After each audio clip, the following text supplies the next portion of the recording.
Olá, estamos aqui para mais um podcast do CETSENG, Sindicato das Empresas de Transporte de Carga e Logística do Estado de Minas Gerais, e hoje o nosso assunto é um pouco técnico, mas bastante interessante. Vamos falar um pouco sobre a resolução da ANTT número 6.056, que entrou em vigência em 27 de fevereiro de 2025. A gente fala um pouco sobre o transporte de produtos perigosos e os impactos que eles geram. A gente, às vezes, acha que esse assunto vai interessar só para o transportador, mas não é verdade. Ao longo do nosso bate-papo, vocês vão perceber que vai impactar diretamente os usuários das rodovias, sejam transportadores ou pessoas comuns, e o impacto que vai gerar para o meio ambiente. Então, fique conosco e participe conosco desse bate-papo. Estamos hoje com os doutores Juliana Soares e doutor Walter Cerqueira, que irão se apresentar para nós, e depois disso a gente vai falar um pouquinho sobre essa nova resolução e o que ela está trazendo de novidades aí para o transportador de produtos perigosos. Vamos lá, doutor Walter, doutora Juliana, vamos começar pelas mulheres. Perfeito, obrigada, Juliana. Eu sou Juliana Soares, sou assessora jurídico-ambiental do CETSENG. É um prazer estar aqui com vocês e muito obrigada pelo convite. Olá pessoal, eu sou o Walter Cerqueira, também integro a assessoria jurídico-ambiental do CETSENG, e lá a gente está sempre à disposição do transportador associado ao sindicato para esclarecer dúvidas sobre as questões ambientais, as questões jurídicas relacionadas ao meio ambiente, e é um prazer discutir aqui com vocês, né, esses impactos ambientais que o transporte de cargas, e especialmente de cargas perigosas, traz aí para toda a sociedade de uma forma geral. Juliana, você introduziu muito bem quando você fala. É um tema que parece que ele é apenas de interesse do transportador, mas só parece mesmo, porque o transporte liga toda a sociedade e os impactos ambientais, eles são de alguma forma suportados por todos nós. Daí a importância de todo mundo, seja transportador, seja motorista de carro pequeno, seja um mero passageiro de um veículo de transporte coletivo, para que todo mundo entenda como que a gente pode juntos, né, transporte, todos os elos da cadeia, caminharmos aí junto a um mundo mais sustentável, a um planeta mais equilibrado. Então, vamos lá, agradeço demais o convite. Que ótimo. Só para esclarecer para o nosso espectador, nós somos hoje aqui duas Julianas. Eu sou a Juliana Martins, diretora do CETSENG e também conselheira do Grupo RP. Estou aqui hoje para mediar esse bate-papo gostoso que nós teremos aqui ao longo desse dia. Então, vamos falar um pouquinho o que traz essa resolução de novidades para o transportador? Vamos sim? Então, assim, Juliana, a resolução ela tem algumas alterações que foram vistas pela gente com muitos bons olhos, tá? E eu vou falar um pouquinho das que eu acho que impacta diretamente, principalmente o estado de Minas Gerais, que é justamente sobre o carvão vegetal. Então, nós tínhamos inicialmente uma classificação que traz o carvão vegetal como sendo um produto perigoso. E já existia uma regulamentação da NTT, na verdade nem era uma regulamentação, era uma circular da NTT que falava que desde que este carvão vegetal tivesse sido submetido a testes, que ele poderia então ser desclassificado como um produto perigoso. E o porquê dessa importância de se desclassificar o carvão? Nós sabemos que um produto, quando ele é classificado como perigoso, a quantidade de regramento, de proibições que existem para aquele transporte, ela é bem maior do que um transporte comum de outros produtos. Na revisão, então, na 6.056, tudo que a NTT já havia falado em circular, ela veio para a provisão especial 223. Então, o que essa provisão especial diz? Que desde que o carvão tenha sido submetido a testes e que aquele teste tenha que ele impacte, ele pode impactar, então, um grupo de produção de carvão ali, que são carvões que foram produzidos utilizando-se as mesmas tecnologias, os mesmos tempos ali de transformação, que ele pode, então, usar o mesmo teste, ele pode se apropriar daquele teste. E quem faz esses testes? Esses testes são os fabricantes do carvão, mas a declaração, ela é uma declaração de obrigação do expedidor, e ela é para cada expedição. Então, isso é muito importante. Nós não podemos ter uma folha dentro do nosso caminhão, né, dentro do veículo, dizendo que o teste foi feito, assinado pelo expedidor e ser utilizado para todas as remessas de carvão. Não, essa folha ela tem que vir numerada e casar com a nota fiscal. Então, nós temos que ter dois documentos. A nota fiscal, que vai referenciar o teste, né, a declaração do expedidor, e a declaração do expedidor numerada indicada na nota fiscal. Isso é uma obrigação do expedidor. Porque, como a gente fala muito, né, doutor Walter? Quem classifica o produto como perigoso ou não perigoso é o fabricante. Na ausência de classificação pelo fabricante, é o expedidor. Então, é fabricante ou expedidor, nunca o transportador. Tá? Então, quem classifica um produto como perigoso é quem está expedindo este produto. E nesse caso, essa mudança foi apenas para a situação da carga de carvão? Da carga de carvão. E ela é muito importante aqui para Minas porque nós sabemos a quantidade de produto, né, de carvão vegetal que nós temos aqui nas nossas rodovias. Inclusive, temos alguns critérios que só acontecem aqui em Minas, como a GCA, que é a Guia de Controle Ambiental do Transporte do Carvão, que ela é exclusiva para o estado de Minas Gerais, justamente pelo volume que nós temos, tanto de empresas que fabricam o carvão, né, o carvão vegetal, quanto também de empresas que compram esse produto para os seus alto-fornos, tá? Uma outra alteração também que é muito importante, antes de passar a palavra aqui para o Dr. Walter, é nós pensarmos o que é a aplicabilidade da resolução. Juliana, antes de nós entendermos se a resolução deve ou não ser seguida, temos que entender as exceções da aplicabilidade. Então, agora, com a alteração, nós temos uma parte muito importante, principalmente nesse momento onde o produto perigoso está no comércio varejista e ele sai do comércio varejista para os centros comerciais, para o comércio de forma geral. Antes, você tinha o quê?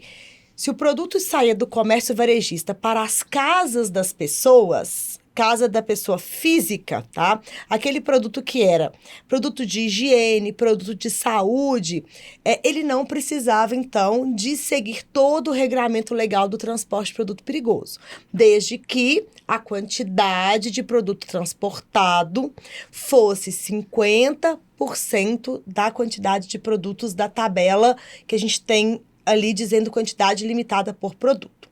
Agora não, quando você sai então do comércio varejista para levar o produto perigoso, né, para a venda direta ou até para a casa dos consumidores, nós não temos mais a aplicabilidade da regra do transporte de produto perigoso, desde que 50% do volume de quantidade limitada por produto. Ou seja, se eu sou um consumidor que apenas estou comprando o carvão para fazer o churrasco na minha casa, eu não preciso preocupar com isso, né? Desde que ele já esteja embalado, exato. Não precisa se preocupar com isso, exatamente. Tá certo.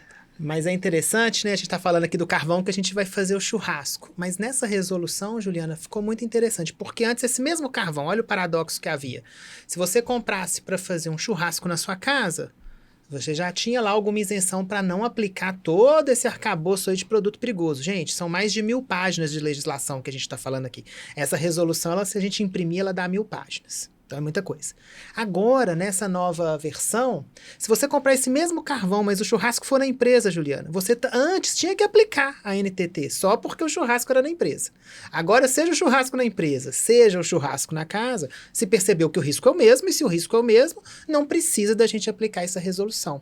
E isso me parece que a gente usa esse exemplo do carvão aqui, né, que é fácil da gente entender por causa do churrasco, mas a gente pode pensar nisso, na aplicação disso, talvez para o comércio eletrônico. Então, eu estou comprando pela Amazon e eu sou aquela transportadora que vai sair do centro de distribuição da Amazon e levar um produto, que às vezes pode ser uma água sanitária, vai levar direto para o consumidor final ou para a empresa, porque ela está comprando também em pequena quantidade aquele produto. Era uma série de burocracias para que esse produto chegasse finalmente na casa da gente ou na empresa. Agora, com essa nova resolução, também esse transporte feito, ele, nessas situações que a Juliana acabou de explicar, ele também é isento. E aí eu acho legal, nesse ponto, a gente falar assim, a Juliana começou contando pra gente essa isenção do carvão. Acho que isso deixa a gente, assim, muito feliz lá no sindicato, porque eram muitas e muitas consultas de associados sobre carvão. Então, acho que por isso a Juliana escolhe contar. Mas são 9 classes de produtos perigosos, né? A gente tem mais de 5.000 produtos perigosos para transporte listados, né, pela ONU, e a legislação brasileira reflete essa listagem da ONU. E aí a gente pode falar de combustível, a gente pode falar de um produto corrosivo, de um produto ácido, de um produto radioativo. São 9 classes diferentes. Para cada uma dessas classes, a gente tem algumas exigências, algumas comuns, algumas específicas. E essa resolução, então, ela vai tratando como transportar cada uma dessas 9 classes de produtos perigosos.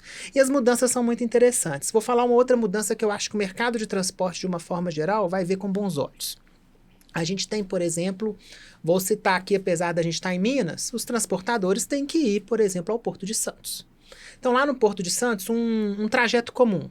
Os caminhões saem, por exemplo, das zonas agrícolas do país, principalmente ali do centro-oeste, levando grãos, descarregam os grãos lá no Porto de Santos, e a gente pode pensar nisso em qualquer outro lugar, e depois que eles descarregam, eles precisam voltar.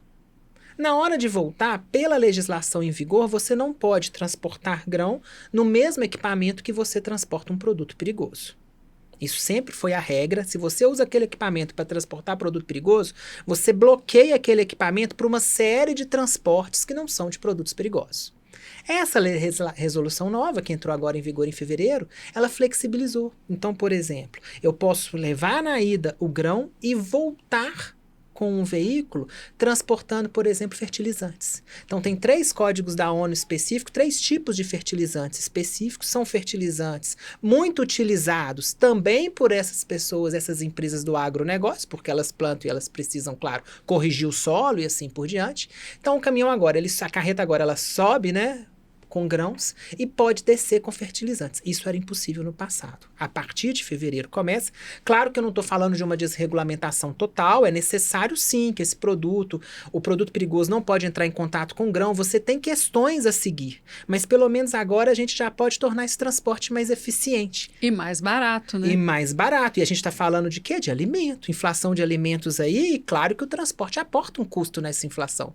No momento em que a gente melhora essa regulação, claro, sem abrir mão da segurança, da qualidade daquele grão, a gente está contribuindo aí para a eficiência do transportador, para a eficiência do mercado de uma forma geral.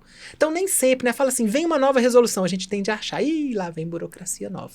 Mas, vez por outra, a gente pode trazer uma boa notícia, né, Juliana? Que, às vezes, a gente vai ter o quê? Uma resolução que flexibiliza alguma coisa que até então era mal vista pela própria legislação. E muitas vezes é interessante que quando a gente está conversando com pessoas que não são transportadores, muitas vezes eles não compreendem essa situação num contexto geral, né, da logística como um todo, como funciona, como se precifica isso. Então, por exemplo, às vezes as pessoas acham assim, vai flexibilizar, quer dizer que então está aumentando o risco? Não, para se flexibilizar, houveram estudos a respeito para poder chegar-se a essa conclusão, e o que traz o benefício, dentre vários, o custo do frete baixa, porque o caminhão não pode andar vazio. Uma vez que vai com carga, ele tem que voltar com carga. Se ele voltar vazio, você tem que precificar esse custo do retorno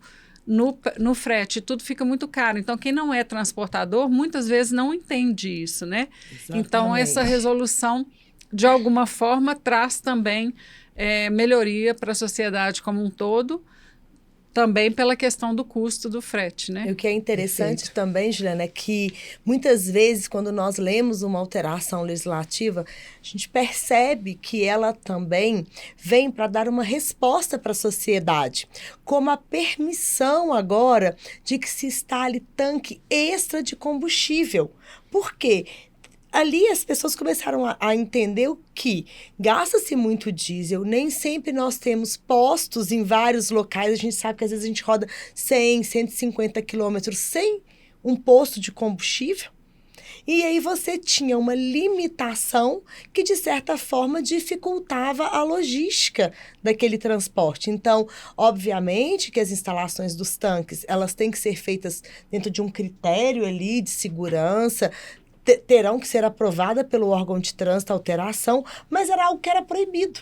Então, a NTT agora vem e diz, olha, eu já estou liberando desde que esteja regulamentado.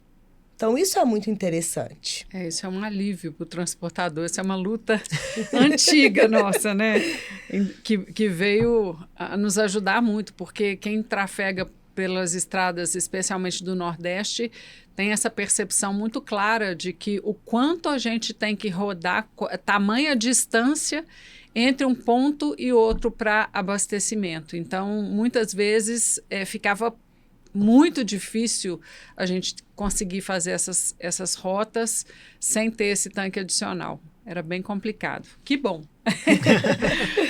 Bom, falando em economia, em impactos que geramos, saiu uma pesquisa nova agora da CNT, né?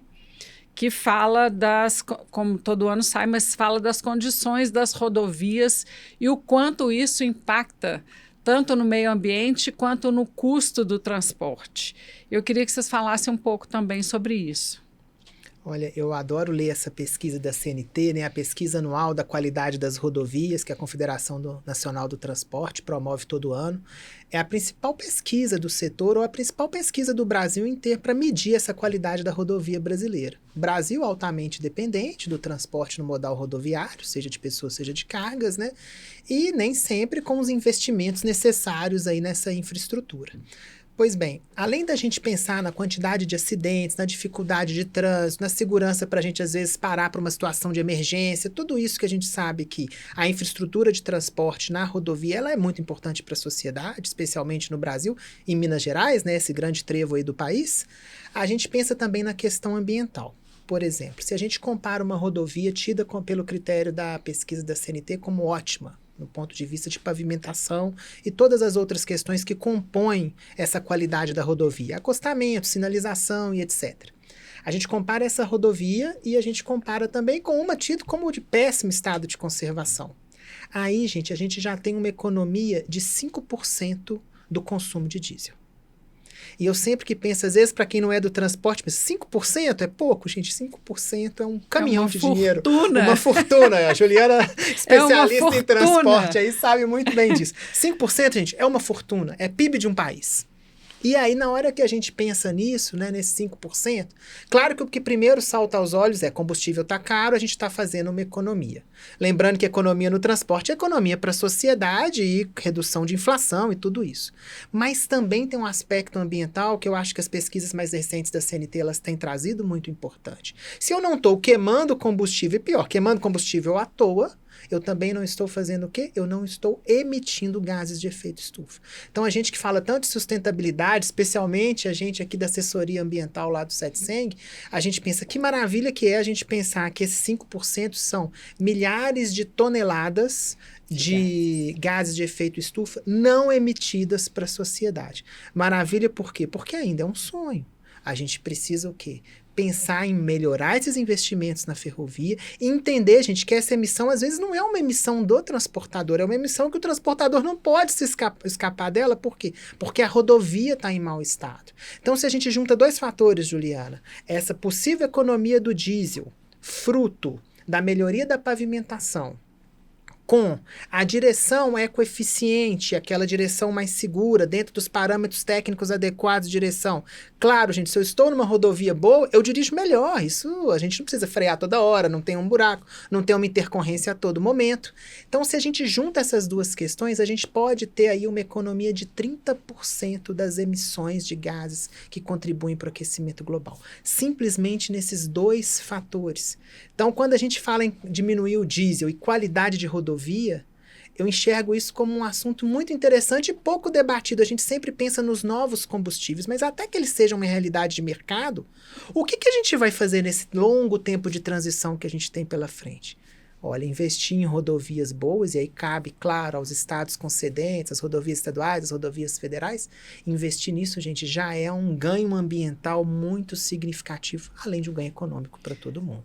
Isso na pesquisa da CNT, inclusive, é citado o valor de economia anual em torno de 6 bilhões de reais. Então, é dinheiro demais, gente. Imagina a gente podendo reverter, né, esse valor de 6 bilhões de reais por ano em ações efetivas para a melhoria, né, do meio ambiente. E isso automaticamente, imagine só, até uma fala do nosso presidente da CNT, Vander Costa, que ele fala muito sobre isso, se esse valor sobrar no bolso do empresário do transporte e ele puder reverter isso na aquisição de novos veículos que já estão, né, na questão do consumo de combustível dentro da economia estabelecida, a gente teria condições de renovar em torno de 10% da frota, né, só com essa sobra de dinheiro queimada inadequadamente, né? Só pela má conservação das rodovias. Então, é necessário a gente entender, pelo que a gente percebe, essa questão de a economia, a pavimentação, né, da melhoria da pavimentação das rodovias precisa partir dos governos, nós fazendo a nossa parte, pagando o pedágio que nos é cobrado para que seja feito, e essa reversão se dará para a sociedade como um todo, não é só para o transportador, né? Exatamente. Você falou de um número muito assustador, isso porque nessa pesquisa eles nem consideraram o pneu furado, a manutenção dos veículos, não considerar os acidentes ambientais, que muitas das vezes eles são advindos de quê? Da má conservação da rodovia. Nós sabemos o quanto um acidente ambiental ele é caro, tanto para o transportador quanto para o meio ambiente, que a gente não consegue nem quantificar. Você não vai devolver nunca o meio ambiente para aquele status que ele está. Você vai mitigar o dano, mas o resíduo do acidente já existiu e já está ali de alguma forma. Ele vai ter que ser destinado. Há pouco tempo, no 22, não foi isso? 22 de dezembro, nós tivemos um acidente, uma ponte caiu ali em Tocantins. Foi muito noticiado na época e tinham 3 veículos transportando produtos perigosos. Os veículos estão onde? Estão no rio, estão no fundo do rio. E ali, então, de quem que é essa responsabilidade por essa ponte que caiu em razão de nós não termos ali uma conservação dessa estrutura? Quem vai ter agora que mitigar o dano ambiental desses veículos? Como que será a responsabilidade do transportador? Tivemos ali, então, por exemplo, um acidente ambiental de responsabilidade do transportador e, para além disso, um acidente de trabalho também.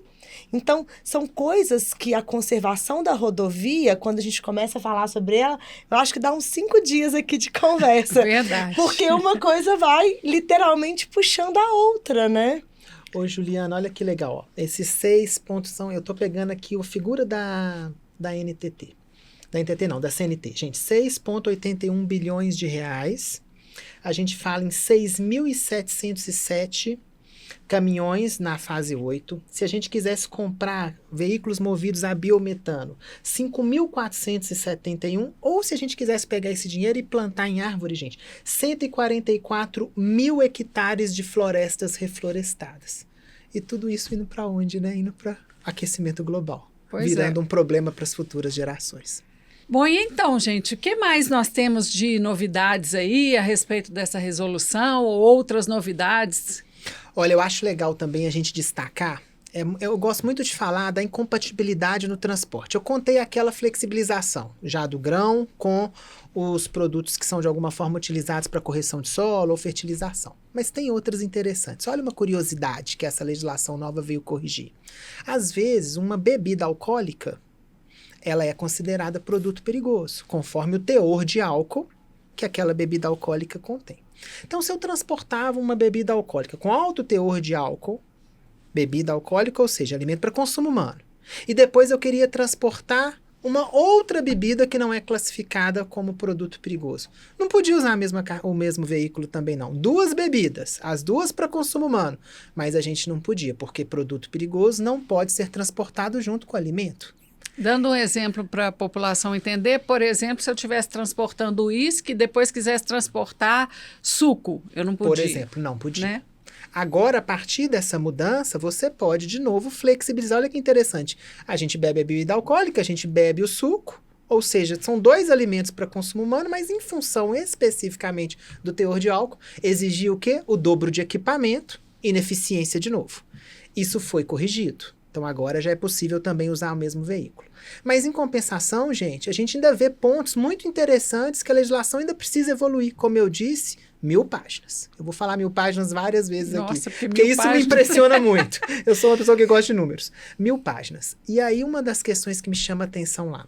Dentro dos documentos, a gente tem que ter o documento fiscal para o transporte. O documento fiscal para o transporte, ele tem uma série de informações técnicas. Não vou falar todas aqui, porque é muito técnico, mas código da ONU, tem lá uma série de informações. E a gente pode fazer esse transporte de produto perigoso de duas formas.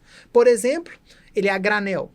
Acho que a gente pensa aqui, a gente fala um pouco de combustível, né? Fica muito claro, um tanque de diesel, produto a granel. Mas ele pode ser embalado. Por exemplo, uma lata de tinta. Produto embalado. Lá no documento fiscal para transporte tem uma coisa curiosa, que ele pede que a gente declare o código da embalagem, a classe da embalagem, melhor, o grupo da embalagem no documento fiscal. São 3 grupos, 1, 2 e 3. 1, produtos com mais risco para o meio ambiente. 3, produtos com menos risco para o meio ambiente. Para cada produto tem o seu código de embalagem. Então você tem que embalar direito e essa informação tem que vir na nota fiscal. A NTT agora fala que se você não puser a informação na nota fiscal, vai ser considerado sempre o grupo mais perigoso. Então, se a sua embalagem estiver errada, é um grande problema na hora da fiscalização. Mas o curioso para mim é que o documento fiscal para o transporte a granel tem que vir o grupo da embalagem. O que para mim não faz sentido nenhum. Imagina lá você transportando, no caso de vocês lá, transportando diesel. Qual é o grupo de embalagem do diesel que você transporta? Não tem embalagem. Não tem embalagem. E tá lá essa exigência até hoje. Então, por isso que eu acho legal a gente batalhar sempre no aperfeiçoamento. Por que isso ficou tão claro agora pra gente? Nessa resolução, chegou uma consulta lá no SETSENG que falava, olha, eu vi esse benefício aqui, porém eu tô com esse problema de cá. E a gente então percebeu que esse é um item da legislação que a gente ainda precisa batalhar a melhoria dele. E facílimo de fiscalizar, porque exatamente como não tem embalagem, o transportador nem pensa que ele tem que declarar uma embalagem que não existe. Então, são pontos que aí, ó, melhorou para o transporte de bebidas alcoólicas? Melhorou. A gente ainda tem uma série de questões para melhorar, Juliana? Uma série de questões para melhorar. Melhoria contínua, né? Sempre. Melhoria nunca cessa. E, assim, uma coisa que me causa muita estranheza, eu falo isso sempre nas consultorias, é porque quem faz o preenchimento, quem expede o documento para o transporte é o expedidor. Mas, a partir do momento que o documento está inadequado, a multa é para o expedidor e o transportador. Então, eu questiono isso muito nas nossas defesas lá, mas o transportador, o motorista, ele recebeu um documento fiscal, entrou e foi transportar o produto dele lá, tranquilo. Então, assim, isso me causa realmente um incômodo. A gente tem lutado sempre quando existe a revisão, fazemos o mesmo pedido, o mesmo questionamento e vamos continuar questionando, porque não tem sentido para mim, enquanto advogada, enxergar que algo que foi feito erroneamente pelo expedidor ser refletida a autuação no transportador também, porque são os dois autuados, entendeu? É bastante complicado, né, gente? A gente tem que ter... os estudos vão nos mostrando sempre aonde a gente precisa trabalhar e, especialmente, fazermos ser entendidos pelos legisladores, né? Porque quem faz as leis, cria as normas, normalmente não entende da prática, do funcionamento da coisa, né? Então, e como é que funciona quando acontece alguma emergência ambiental? Como é que isso acontece? A legislação trouxe até uma novidade bem interessante nesse sentido. Por quê? Ocorre uma emergência ambiental e às vezes nós vamos fazer então o quê? Vamos acionar a empresa de emergência ambiental e ela vai destinar um guincho para fazer aquele transporte, ou às vezes levar o tanque, o veículo que está ali na emergência ambiental. E nós tínhamos sempre essa dúvida. Tá, mas o veículo, o tanque não está vazio. Então, se o veículo está em cima da prancha, continua sendo para o motorista do veículo, continua sendo um transporte de produto perigoso. Mas e aí? Esse transporte, ele segue todo o regramento legal? Então, a legislação diz para a gente que não, desde que a pessoa responsável pela via ali, então quem chegou, o órgão público que chegou para o atendimento à emergência ambiental, ele vai ter que emitir um documento dizendo que ali, tanto o resíduo que está sendo transportado, que é um resíduo perigoso, quanto o produto perigoso, quanto o veículo ainda com implemento com combustível ou com qualquer outro tipo de produto perigoso, que ele é oriundo de uma emergência ambiental, justamente para não se aplicar 1000 páginas de regramento para aquela pessoa que está fazendo ali o transporte. Porque ele é um motorista de caminhão-prancha. Ele não é um motorista que segue todo o regramento legal com sinalização e tudo mais. Então, isso foi muito interessante, né? Nós temos, eu falei há pouco tempo, sobre a lei estadual aqui de Minas, a 22.805, que ela é de 2017, Juliana. Minas é o precursor na regulamentação de emergência ambiental. Então, quando ocorre uma emergência ambiental, cabe ao motorista imediatamente avisar a empresa para iniciar, então, todo o protocolo do atendimento à emergência ambiental. E esse protocolo, ele vem de onde? Ele vem do plano de atendimento à emergência, onde você vai ter as cadeias de responsabilidade e, principalmente, o raio onde o motorista deve se afastar do veículo até a empresa especializada para a contenção e para o atendimento chegar. E a população, gente, acho que isso é muito importante, que a população entenda que uma emergência ambiental não é um momento de chegar ali para ver, para observar, para às vezes até em alguns momentos tentar subtrair a carga. Uma emergência ambiental é um momento muito sensível, um momento que todos que estão ao redor têm que se proteger e ficar longe do que a gente chama ali da zona quente. E quando o motorista não está em condições de ele mesmo acionar a empresa, ou, né, quem quer que seja, porque ele está desmaiado ou veio a óbito, o que acontece? Isso é tão interessante. Quando a gente teve a oportunidade de discutir esse projeto de lei na Assembleia e depois o regulamento, como a Juliana falou, né, Minas foi pioneiro nisso, isso foi um dos grandes questionamentos que o setor levou. Primeiro lá num grupo da Comissão Estadual de Prevenção e Resposta Rápida à Emergência, o P2R2, e depois na Assembleia. E a gente falava isso, olha, se o motorista... Porque a primeira obrigação é comunique. Você precisa comunicar que aquela emergência aconteceu e você tem que comunicar rápido. E claro que tem que ser rápido, porque senão a rodovia vai paralisar, o dano vai aumentar e as consequências são graves. Mas às vezes o motorista, ele infelizmente veio a óbito, ele está num local onde não há cobertura de celular, ele está muito machucado, sem condição nem mesmo, né, de fazer um contato com a própria família. E aí a legislação aqui em Minas, nesse ponto, ela foi sábia. Os órgãos regulamentadores ouviram o transporte e trouxeram essas exceções. Esse número de horas que a gente precisa para comunicar o acidente, ele foi flexibilizado.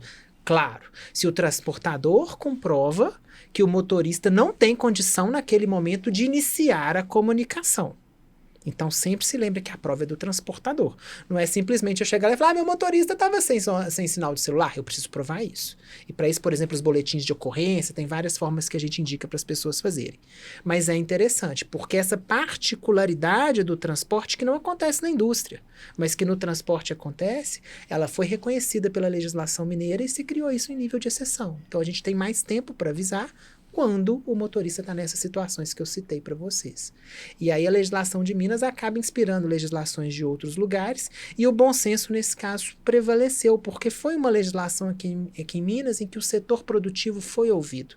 E quando eu falo setor produtivo, um ponto que a gente ainda não abordou, que eu vou falar aqui rapidamente, transporte não é coisa só de transportador, né, Juliana?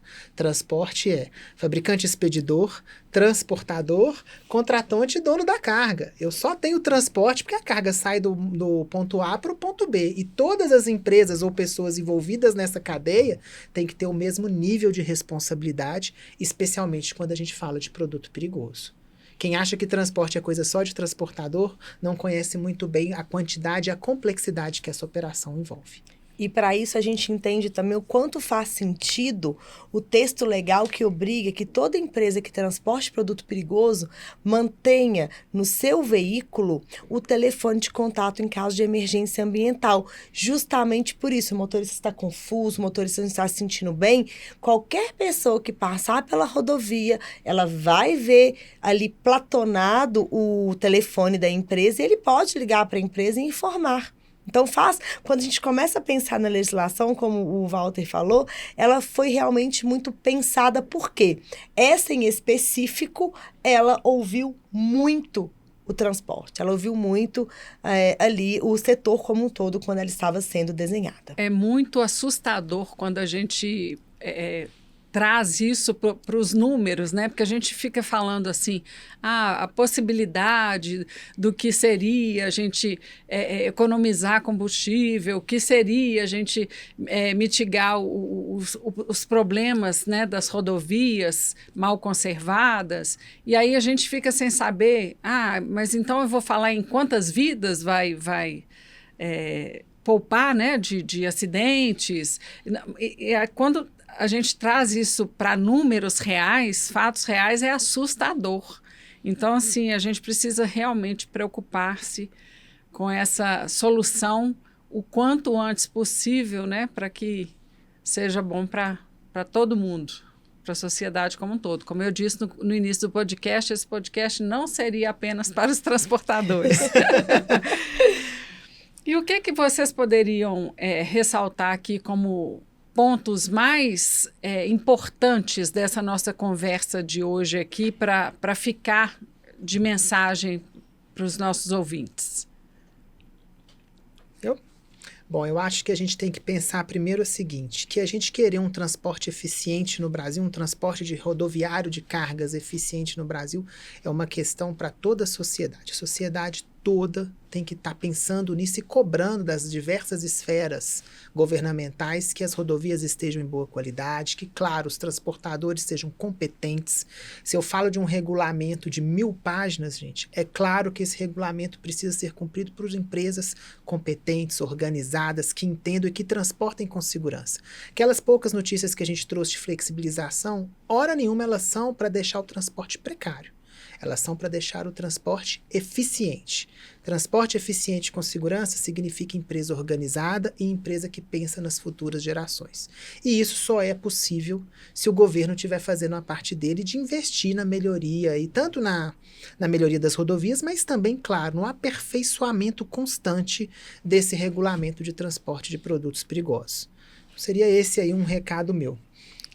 O meu recado, assim, eu entendo que a NTT ela tem uma preocupação em atualizar os seus regulamentos de acordo com a realidade das empresas. Então, o que eu deixo aqui também de recado é para que as pessoas se aproveitem muito do sindicato, muito da assessoria ambiental, justamente para quê? Para trazer para a gente as dificuldades que eles vivem no dia a dia deles, porque diversas vezes nós temos a oportunidade de participarmos das consultas públicas quando a legislação está sendo atualizada. E nós só vamos ter como também melhorar a legislação, trazê-la para uma realidade que também vai garantir a segurança se nós entendermos lá na ponta que este problema existe.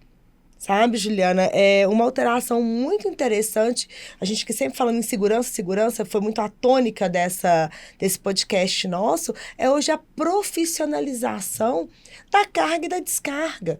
Então, a legislação ela trouxe para a gente que, para a realização de carga e descarga de produto perigoso, tem que ser feito obrigatoriamente, necessariamente, por pessoas que tiveram treinamento de saúde e segurança. Então, olha que interessante. Nós estamos tendo ali uma resposta para segurança nessas operações, porque nós sabemos o quanto um produto perigoso nas mãos de pessoas que não foram treinadas, e nós já tínhamos o treinamento obrigatório do motorista, que isso já é mais antigo, né? O curso que nós chamamos ele de curso MOP, e agora ele se estende, então, porque às vezes a gente chama vulgarmente de chapa. Então, não estou dizendo que o chapa vai fazer o curso MOP, mas um curso ali também para entender como manusear e como carregar e descarregar um produto perigoso, que nós sabemos que às vezes ali na movimentação dele pode ter um atrito e iniciar-se uma emergência ambiental. E nós aqui em Minas Gerais somos precursores nas normas de emergência ambiental, de plano de atendimento à emergência. Então, nada faz mais sentido do que termos aí uma segurança também no carregamento e descarregamento. Então, é isso. Tragam para a gente aqui no sindicato as dores diárias de vocês para que a gente possa, sim, levar isso para a CNT, levarmos isso para a NTT quando as normas forem revisadas. Esse assunto, se a gente for conversar sobre ele aqui, a gente vai ficar até amanhã, né? Porque emergência ambiental e custo de transporte, nossa, a gente tem assunto até amanhã para falar, né? Uma delícia a gente conversar sobre isso com quem pode nos esclarecer, né, gente? Como os doutores aqui, Walter e Juliana, trouxeram para a gente vários esclarecimentos. O CETSENG agradece muito a presença de vocês, a colaboração de vocês aqui conosco nesse podcast. Informamos a todos os nossos associados, mais uma vez, que qualquer consulta que vocês precisem fazer, eles estarão à disposição para alguma informação posterior. E para você que ainda não é associado, vem para cá, associe-se conosco, nós temos muitos benefícios, treinamentos, consultoria jurídica e tantas outras coisas que a gente tem para poder ajudar, dar suporte a você, transportador. Então, nós agradecemos muito, queremos poder contar com vocês em outras situações, porque esse assunto não acaba, a gente durante o ano vai falando e vão surgindo novidades, a gente vai voltando aqui para esclarecer o que precisar e o que puder. Obrigada. Obrigada. Obrigado.